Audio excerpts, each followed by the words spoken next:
But first, the Guilford County School Board decides the fate of Lindley Elementary and the former Archer Elementary site. Good evening, I'm Sydney Moore.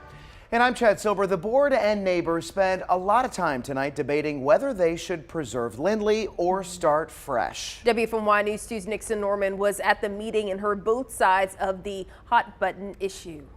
That's right, guys. The board agreed a complete rebuild would be better for both taxpayers and the people who work and attend Lindley Elementary. But the decision didn't come without some pushback. Board member Michael Logan pushed to keep the front of the elementary school intact. It didn't pass, but plenty of people agreed with him.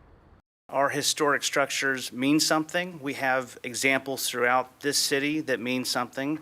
The Woolworth building downtown means something to people. We preserve that.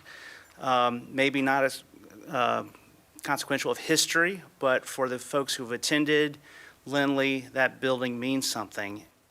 On the other hand, there were several people pushing for a complete rebuild, saying preservation isn't worth the money it would cost. It allows for the most flexibility in design to accommodate inclusivity and special needs, transportation, traffic, and best use of the current property.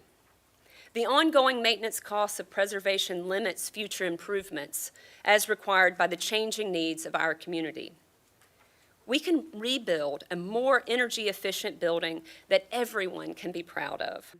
It's something most all of the board members echoed, that the school is in such disrepair that it has to be rebuilt to service students better. What's more important here?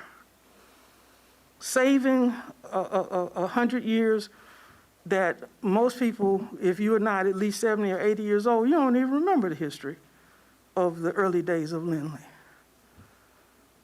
Or providing a place where teachers, students, pre-K, special ed, where we can do things that we hadn't been able to do for this community before.